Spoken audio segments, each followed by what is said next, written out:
I'm the scat man.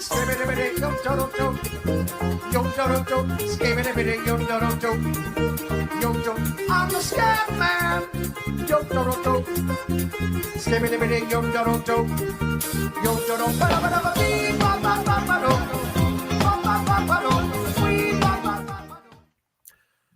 Happy Thursday, you juice pumpers. Welcome to NHL Puck Props presented by Sports Interaction with 14-year NHL vet Carlo Colaiacovo. Happy New Year, pal. How you doing?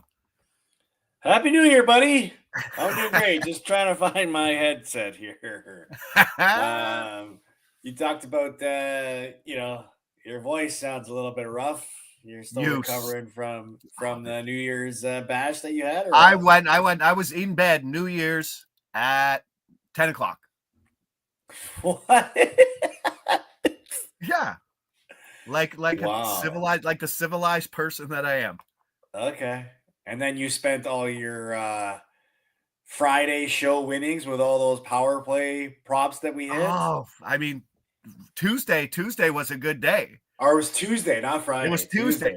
Have you seen anything like that? That Patty Waugh pull the goalie power play point? I have not. No.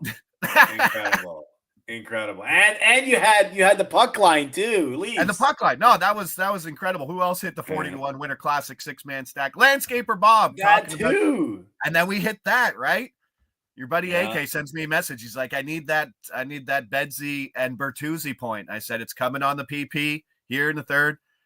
And next time there's an outdoor game, all I'm going to do is bet power play points. Like, I think the refs have it there. They're like, we need to make this game a little more exciting as always. Yeah. Like the first three. Here's the thing. So, and I kind of blame ourselves or even me for not really doing the full investigation on the game. Normally, these Winter Classic games are played at like 1, 2 o'clock in the middle of the sun, middle of the bright skies in the days. And so that usually has an effect on the game. This was played at 5 o'clock. And if you've seen the Eastern time zone of weather, 5 o'clock starts to get dark. You know what I mean? And it's like, okay, maybe there is normal conditions here. We don't have to use the weather as the element. So a mistake on my part. I apologize for that. I should have been more aware. Because of that, I probably would have been leaning heavily on the over in that game because of it. Yeah, but you needed all that power play work just to get the over. King Boog said it was raining in Chicago. They moved it. The ice was trash. But it got us across the line. You know who else got us across the line? Ty Smith and his power. I think he played 12 minutes in the game, but like 3 of them were on the power play. Yeah. And he goes again today versus Florida. He's 525 as well, still there. I don't know what the extent of Gostisbehere is, but I'm not sure that he's back. So interesting little slate there. We got NBA prop picks coming on after us before you bet at noon. So we got to get motoring. Thursday slate. Let's get into it. I don't know if you followed this Kappo Kakko guy, but he's doing well in Seattle, playing with Matty Beniers. I like it. And I'll get your take on it, like what it actually means to get out of a doghouse and to have a new start and to have a good situation. I mean, obviously, he had to cross the entire country to get a new start. But him and Matty Beniers playing together 5-on-5, playing on the power play. They're plus 350, just the two, just a double stack. Yeah. These numbers don't exist anymore. Like, these numbers are long gone. We've driven that market away because we've been betting it. But here it is.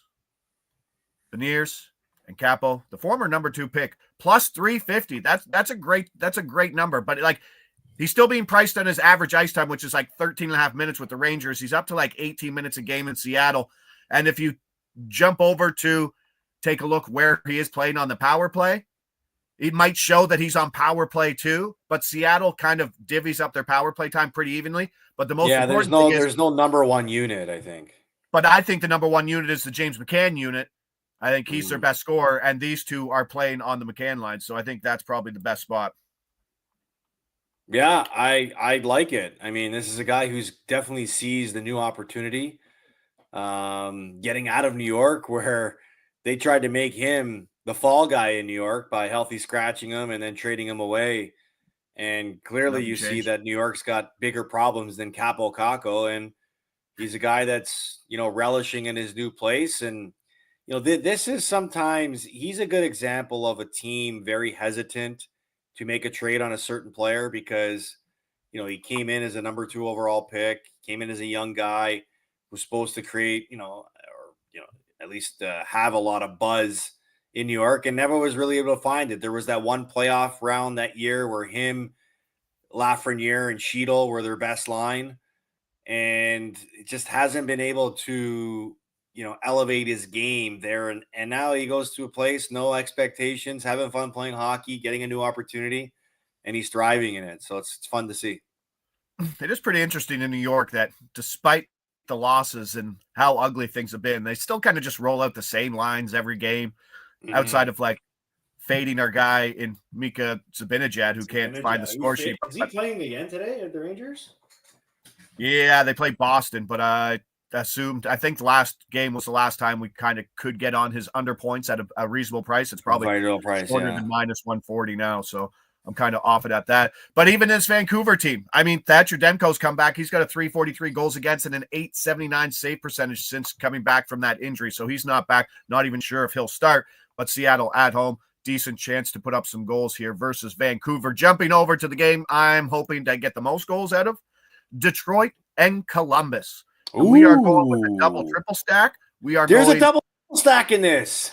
Yes. We're getting a little ridiculous to the point where like all the things I have to type out, I like put into the picks page it covers. Like it's just getting so big. Like when you're putting like 6 people's down, but like plus 650, show me what plus 650 is.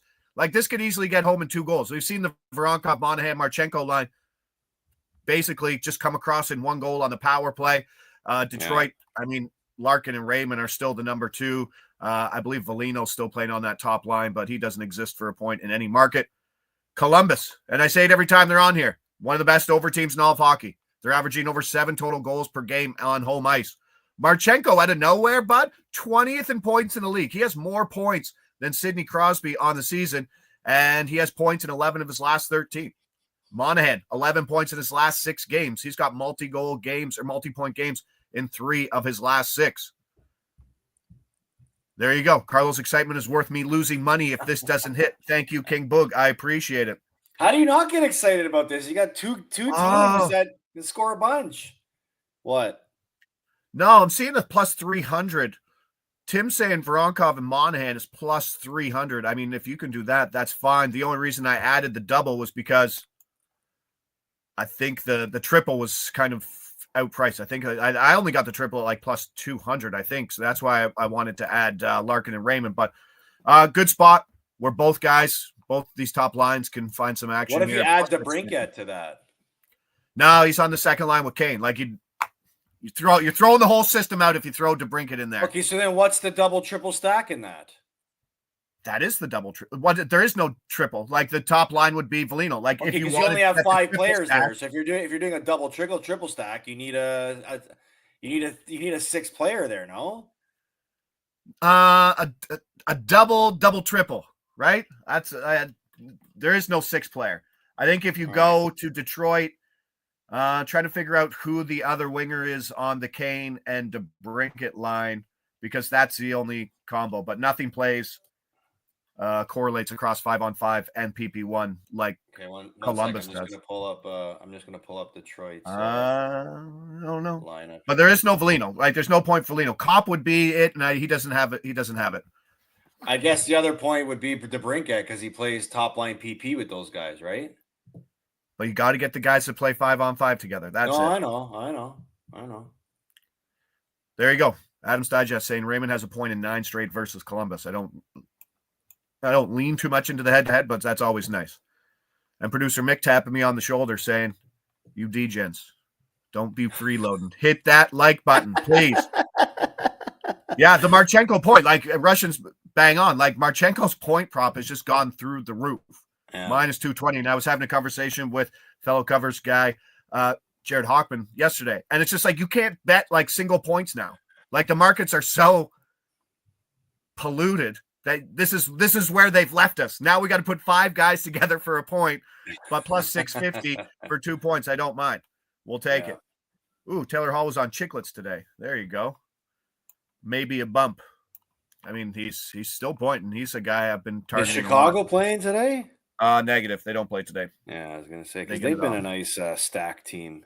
They have. That line's been very profitable. Toronto. Islanders. Home and home.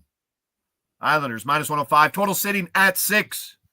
And I was kicking myself in the pants for not betting it when you mentioned it, that Matthew Knies getting called out.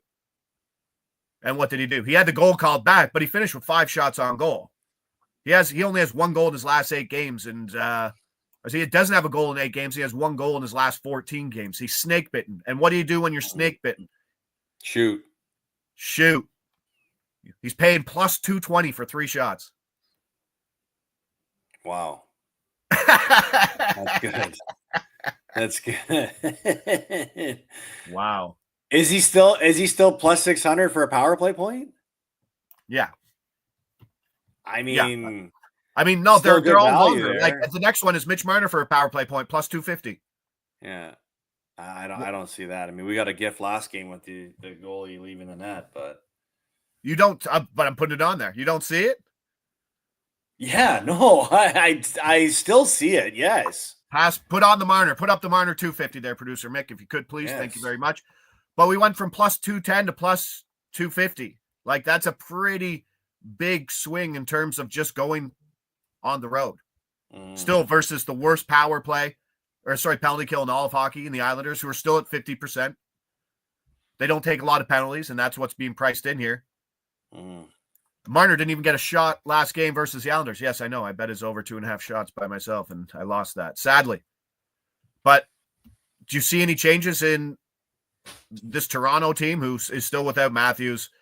They have a good matchup versus the Islanders, who, I mean, just that ability for Patrick Waugh to do something stupid and cash tickets, like, you don't get that in other games.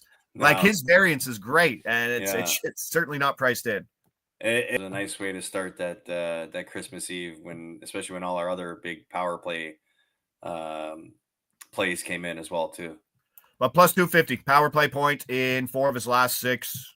Absolute heater. Hopefully Knies can continue that idea that you said he was called out for, and now you got to shoot. Like, that's it. 5. You got your goal called back, and you got 5 last game versus the same lineup. I don't know. I think that's where we're going. Round robin. Yes, we got lots of power play stuff here. Let's go to Vegas. Philly's in trouble. Philly lost their crap goalie in Sam Ersson. And now, do you know, I mean, we mentioned it before. When you're carrying 3 goalies, your goalies aren't good. Do you know who the backup is? Koletsov? Yes, Alexei. Yeah. In his last 5 starts, bud, 4 goals allowed, 1, 6, and 5. Wow. This team is bad. They also have one of the worst penalty kills in all of hockey over the last 30 days, too. So who he targeted? Let's go Victor Olofsson.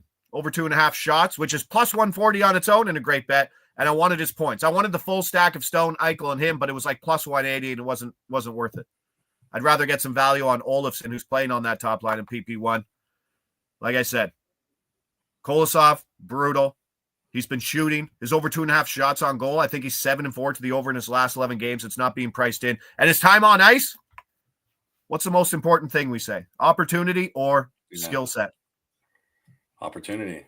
For sure. He's playing 18, 19 minutes a game now, up from like 15. I don't know. Philly's still a team to fade, no? Yeah, I mean, well, they got a shutout the other night, didn't they, in San Jose? Does that count? So, huh? Does that count? No, what I'm saying is that it's hard to imagine that will carry over having into 2 good games. Right? No, I dig it. But that's where we are. We're on Olsen, 2.5 shots on goal. And the points for plus 280. That's how we're getting creative in that game. Love it. I do. Yeah. So just so you know, you're out there looking at other hockey shows and they're like, let's get a point over like minus 125. You're like, no, come over to Puck Props. Jingles and Coco dishing out plus 280, dishing out plus 220, dishing out plus 250, dishing out plus 650. Yes. And then like I'm looking at this Kakko and Beniers one at 350. That's such an incredible price. I'm sure like the 2-point parlay is probably a big price and maybe worth something versus Vancouver. We do have to get going here because we do have some basketball coming up, but I did tweet out the best power play point stuff, just targeting bottom 10 guys. We got Jacob Chikrin, Washington. Minnesota's penalty kill's been brutal. He's plus 375. Marner plus 250. Nick Ehlers is the man to target versus Anaheim, plus 300. And a really interesting thing so far is that Val Nichushkin, our boy, one of our favorite guys, banged up. Ross Colton could slide into that top power play, but we don't know. And I don't know if we'll get that. Like, you don't usually practice the power play in the morning skate, do you? Sometimes. Yeah. Depends, so depending on, if there's changes, if you've played the night before, or if you had a day off, sometimes. All right. Well, hopefully we get some information on that because that is plus 500 for him. And wow. King Boog. Kakko and Beniers for 2 points each, plus 3,900. Oh, people are betting that immediately. The 39-1 2-point parlay. Wow. I might do that. I know you will. That's everybody in the chat's probably doing that right now.